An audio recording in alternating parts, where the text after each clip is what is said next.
Around Dodge City and in the territory on West, there's just one way to handle the killers and the spoilers, and that's with a U.S. Marshal and the smell of Gunsmoke.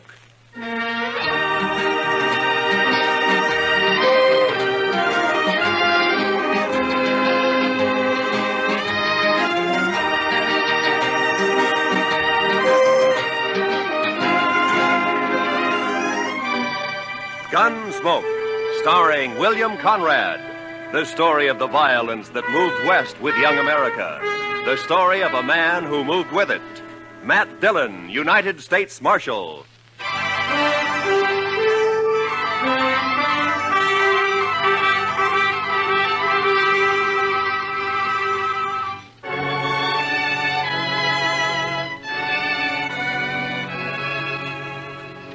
Everything was all right until about a mile north of the Cimarron. That's when my horse got a hoof caught in a frozen dog hole and broke his leg. So I had to shoot him. It made me feel awful bad. I didn't feel any better thinking about the walk ahead of me. Close to 40 miles to Dodge and carrying my saddle all the way. Guess I'd been on the trail about an hour, near as I could figure it was around 3 in the afternoon. And I had to ease the saddle off my shoulders for a rest and a smoke. And that's when I saw the stranger riding up from the way I'd come. He was tall and thin, and his horse was taller and even thinner. And they made quite a pair.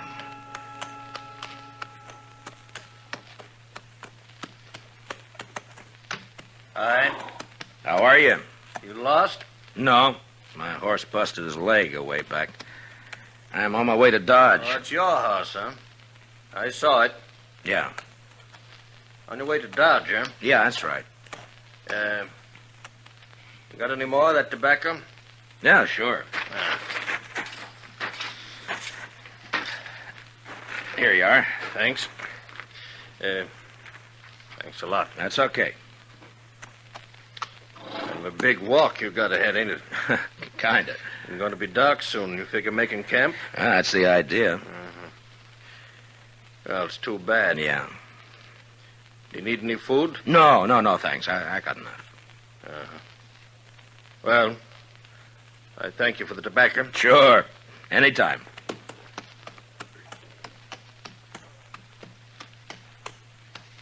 Hey. Yeah? Not saying this beast won't drop dead from the shock, but do you want to climb on behind? Save you a piece of boot leather for a while, anyway. Well, I'd be much obliged if you think that animal of yours can carry us. Well, she won't mind. She should have been dead a long time ago, except she don't know it. She don't mind. Well, okay. Thanks. Here, will you hold my saddle till I get up, huh? Yeah, give it here. Yeah. All right. Can you manage the saddle? Yeah, give it him. Yeah, I got it. Well, let's go.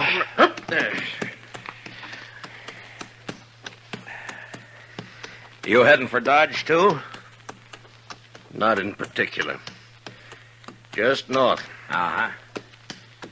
This beast will do about 10 knots with the wind behind her, but we ain't going to get more than 5 with this load. You ain't in no hurry, are you? Well, I was kind of hoping to get back tonight. It's Christmas Eve, you know. Oh, yeah, that's right, ain't it? Yeah. That backbone of hers sticking into you? Oh, no, it's okay. Thanks. Notice that tin do-jigger tied to you. You with the law? Yeah, I'm a U.S. Marshal. My name's Matt Dillon. That's so. I never seen a marshal on foot. Well, it happens sometimes. How is it you're down this way? Ain't it a mite off your course? Hmm? So you marshal down here as well as Dodge? No, I just took a prisoner across the Cimarron into Oklahoma territory. Turned him over to the Army there. Did, huh?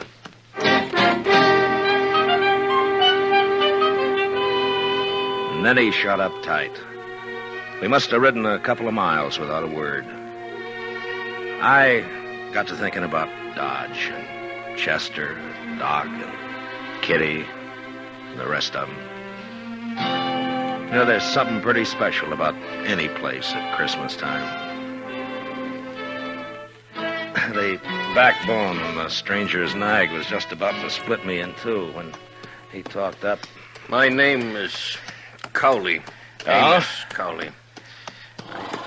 We better heave to a spell. She's breathing mighty hard. All right, hold up. Yes.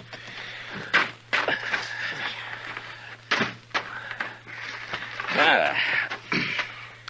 Yeah, it's getting a little chilly, isn't it? Yeah.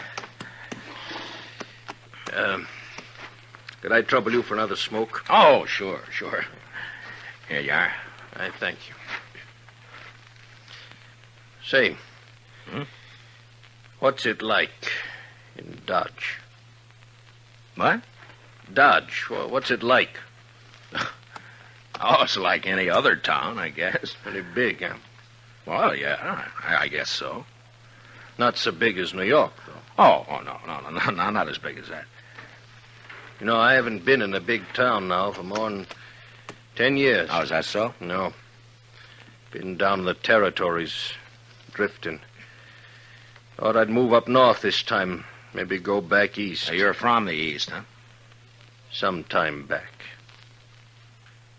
Say, what's it like?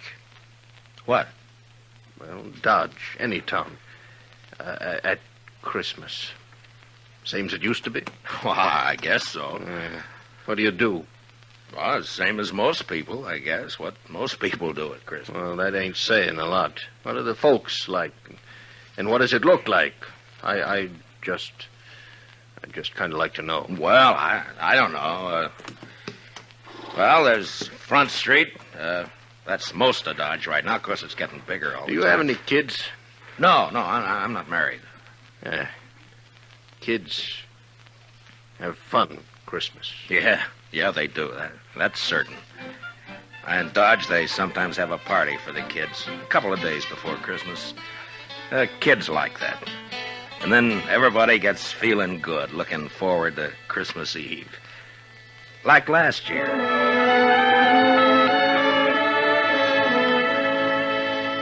There was snow on the ground, but the sky was clear. You could even see the stars. I was going down the street to the Texas Trail to meet Doc and Chester. Chester, he's my deputy. Doc's a doctor in town.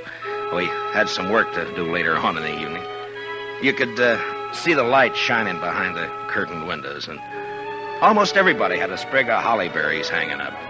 They got some from the east a couple of days earlier. I remember running into John Bumby. He's a kind of general handyman in Dodge. Never says much, but he sure had a lot to say that night. Oh, hello, Marshal. Oh, hi, John. A lovely night for Christmas Eve, isn't it? Yeah, it certainly is, John. Yeah. Pretty fine night. Peace on earth, goodwill to men. Mr. Dillon? Yeah, that's the way it should be, John. You know, Marshal, this is going to be quite a night for me. Yes, sir. Oh, is that so? Oh, yes, sir. Tonight, I'm asking Mrs. McNish to become Mrs. Bumby. What? Mm-hmm.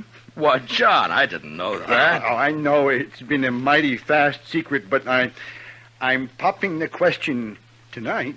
Well, I wish you a lot of luck, John. Hey, I'll tell you what. Come by to the Texas Trail later, and we'll have a drink on it. Oh, I will. I really will, Marshal. You're good and kind, Marshal. Good and kind. Merry Christmas, Marshal Dillon. Merry Christmas. Well, the same to you, John.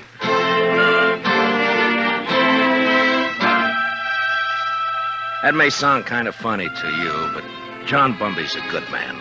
A little peculiar sometimes, but good as they come. And they don't make enough like him. Of course, most everybody in Dodge suspected Doc and Ms. McNish were sweet on each other.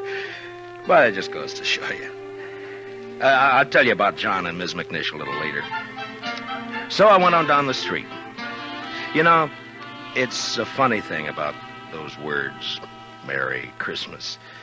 Men say it to each other, and, well, it makes them feel kind of good. Yeah, I know what you mean.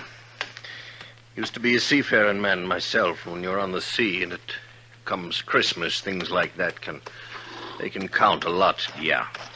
Well, we might as well get underway again, huh? Sure. All right. Hey. You want to take my saddle? Give it here. Okay.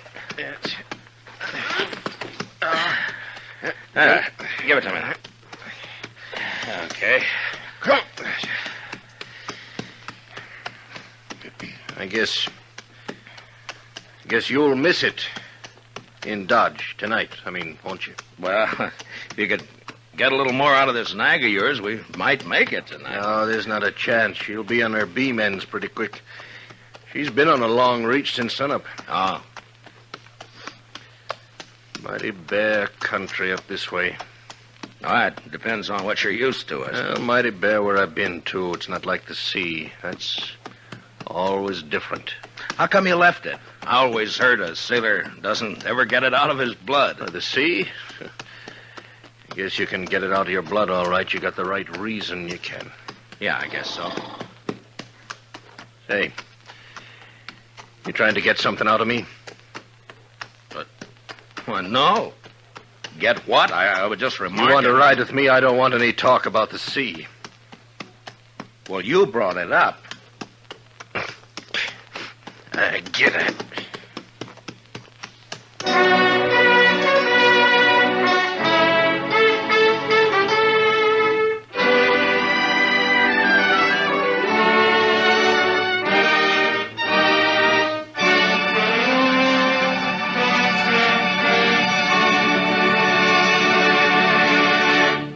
We will return for the second act of Gunsmoke in just a moment. But first, tomorrow night, Jack Benny and his whole fun-making gang make a personal appearance at a Long Beach, California Veterans Hospital.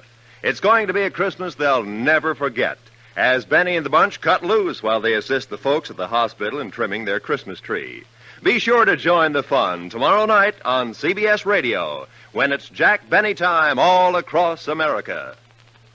Now for the second act of Gunsmoke.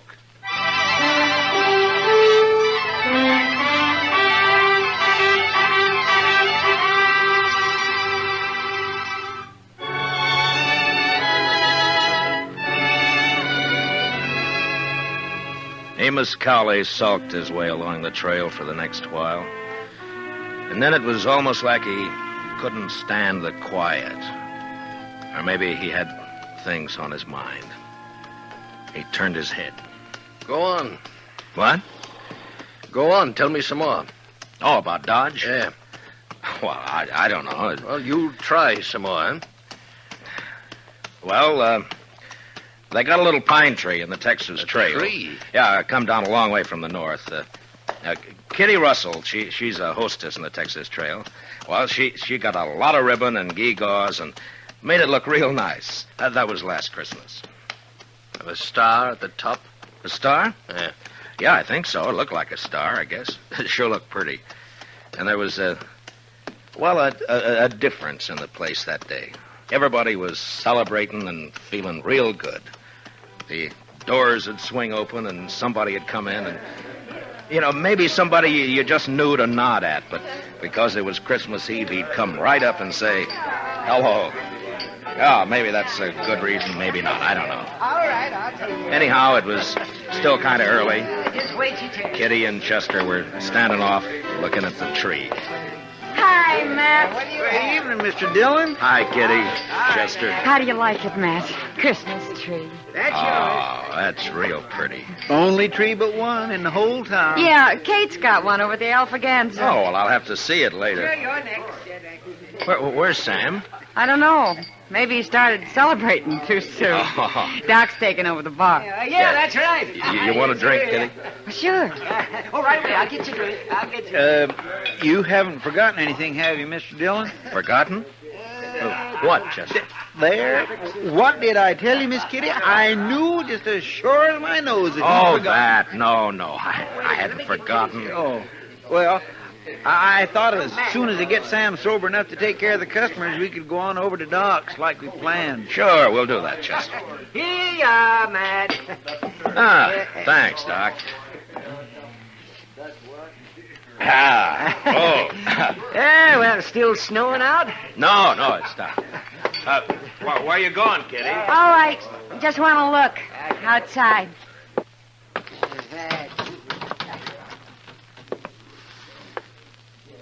Ah, real pretty.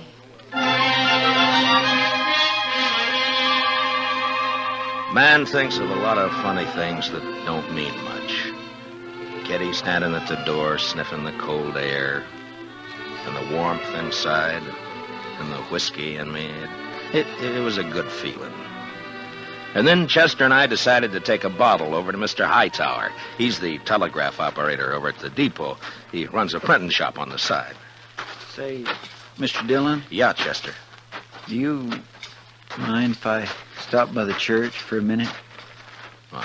No, I don't mind. I just feel kind of right tonight, Mr. Dillon. Figure I ought to thank somebody for it. Sure.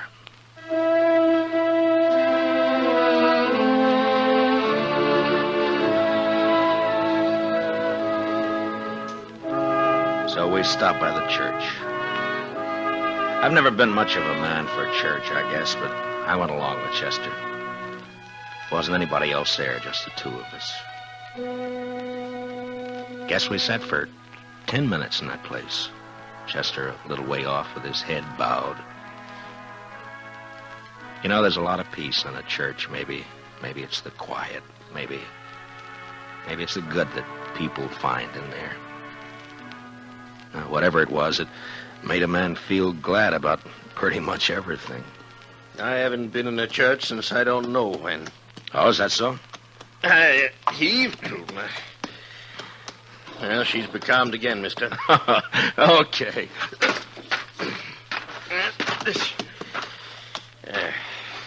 She sure wasn't built for it, I'll tell you.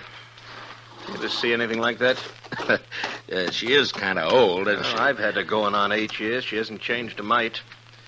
Eats like a pig and looks like a four-legged mizzenmast. Smoke? Don't mind. Hey, what about that fella Hightower? Did you get that bottle to him? Oh, sure. Yeah, I guess it was lonely over in the depot all alone. He was glad for the company. There was a wood fire burning in the stove, but it didn't keep out the cold.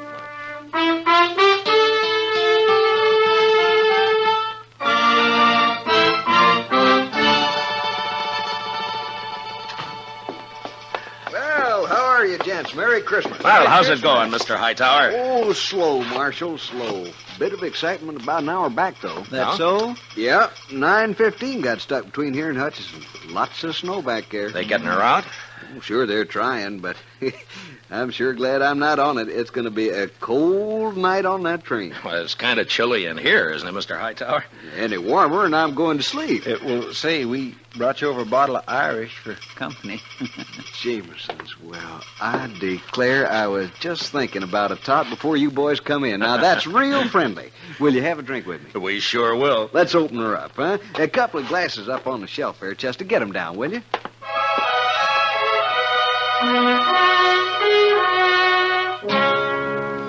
I don't know if you get an idea about the folks in Dodge or not. They're not any different than any other people, or the town either. I guess maybe it's a pretty small place at that. The depot, the hall, a few stores, a church, Doc's office, a Texas Trail, Alafraganza, my office. Not much, but it's where you live, you know? Sounds all right. I lived in a town once back east. Small. I know what you mean. Well, maybe you'll be going back. Maybe. Say, kids, they still believe in St. Nick? Oh, sure, I Mighty suppose. few kids down where I've been. Indian kids, they don't believe in St. Nick. No reason they should, I guess. I used to believe in it, you know that? Well, I guess most people did one time or another. Hey, you figure we come maybe 10 miles? Maybe. Yeah, it's getting dark. Yeah. Well, come on. You want to ride the saddle for a bit? Oh, no. That's okay. Well, then, okay. We rode on, and I thought about last year, about Kitty, Doc, and Chester and me. going over to Doc's place after Doc got tired at Tendon Bar at the Texas Trail. It was about 1:45, and we stood around and sang Christmas carols. And I remember how it sounded that night, how it looked. The glow in the stove in the middle of the room, and frosty windows.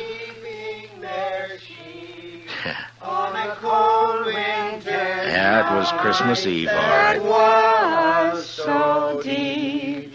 Noel, Noel, Noel, Noel. Born is the King of Israel. Say, that was fine. That was just fine. Yes, it was. Oh, gee. Say, now, what do you say if we... Listen. Huh? Oh. Merry Christmas. Merry Christmas. Merry Christmas. Merry Christmas. You know, I feel sentimental. That's exactly what I feel. I feel sentimental. I know what you mean, Doc. I surely know. Okay, Doc. Bring him out.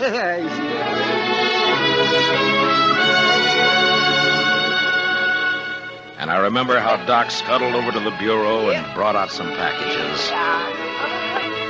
The presents weren't much, but it didn't matter what they were. And when we'd finished opening them, it was Chester who said what we were all thinking.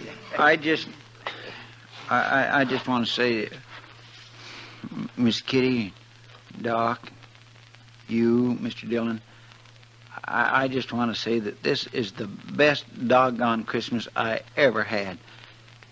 And that's what I want to say.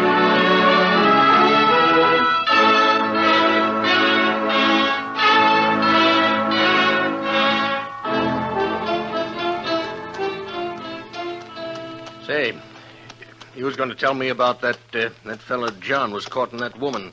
What was her name? Oh, yeah, Ms. McNish. That's right. Well, she said yes, and you've never seen two happier people in your whole life. Yeah, she's Ms. McNish Bumpy now. Oh, that's good. You know, you might settle for a bit in Dodge, or you could get work there. Sure would be fine if you could get back tonight, wouldn't it? Well, it can't be helped. I'd be a lot further away and a sight more tired if you hadn't come along. Yeah. Now, listen. How far do you figure before there's a place you might pick up a horse? Oh, I don't know, 15 miles or so, maybe. Oh, we're not going to make any 15 miles in this nag tonight, that's for sure. Oh, that's all right. Now, I tell you what. You go on alone, you see. Oh, no, forget it. Now, you go on alone. She'd hold out with one man on her. And then you get a fresh horse and you ride into Dodge tonight. Well, thanks. That's very I'm kind. telling you, I want you to go. I'll be fine. I've walked before. Probably make it almost as quick as you. Look, it's real nice of you, Mr. Cowley, but no thanks. Now, Christmas don't mean nothing to me. You got friends waiting for you. Well, I'll see him tomorrow. You're a fool. Well, that may be. All of them nice folks. I'm going to make them feel pretty bad. Look, I'll stay. If you want to go on along, thanks for the ride. Well, might as well make camp then. I guess so. And listen, you want to tell me some more about what you was telling me before we turn in? Well, sure. I take it kindly, mister. I'll get yourself settled. I got some stuff in my pack we can eat and maybe get a fire going. Then after we eat, you can tell me some more.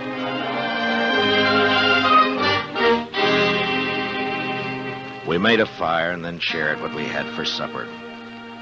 He seemed to soften up after that, and we talked for a couple or 3 hours.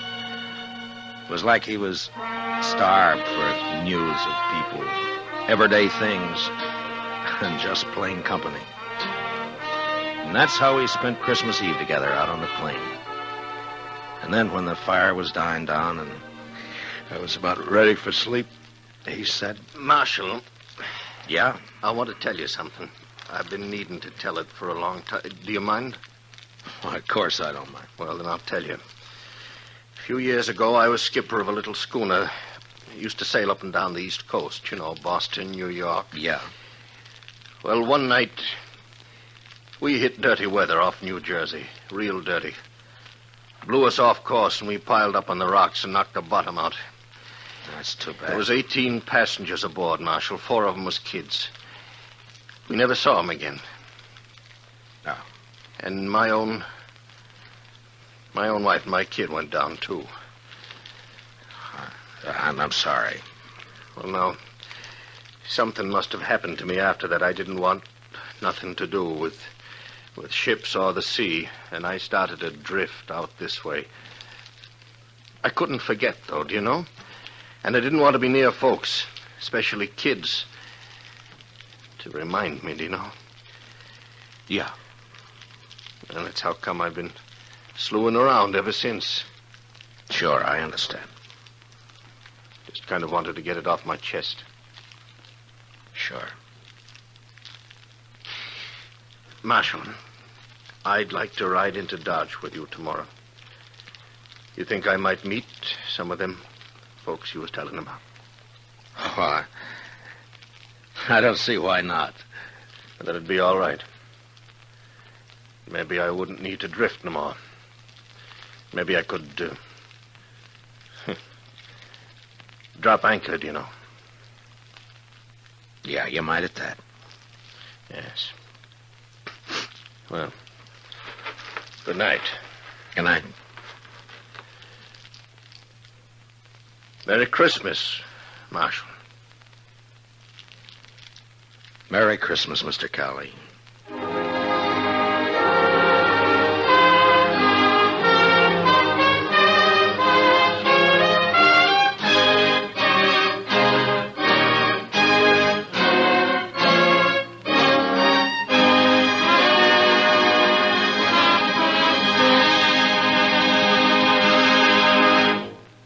Gunsmoke, under the direction of Norman MacDonald, stars William Conrad as Matt Dillon, U.S. Marshal.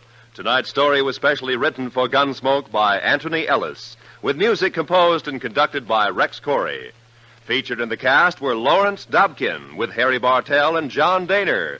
Parley Bear as Chester, Howard McNear as Doc, and Georgia Ellis is Kitty. Gunsmoke is heard by our troops overseas through the worldwide facilities of the Armed Forces Radio Service. Join us again next week as Matt Dillon, U.S. Marshal, fights to bring law and order out of the wild violence of the West in Gunsmoke.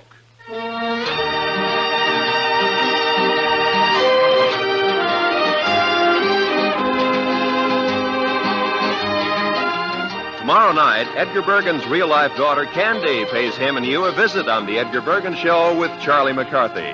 Candy and Charlie hit it off fine, but Edgar has cause to regret his hasty decision to invite his 6-year-old daughter into the show, especially when she starts throwing her voice. Sounds like fun tomorrow night on most of these same stations when CBS Radio presents The Edgar Bergen Show with Charlie McCarthy. This is Roy Rowan speaking. And remember, Eve Arden, as our Miss Brooks, teaches you how to laugh every Sunday on the CBS Radio Network.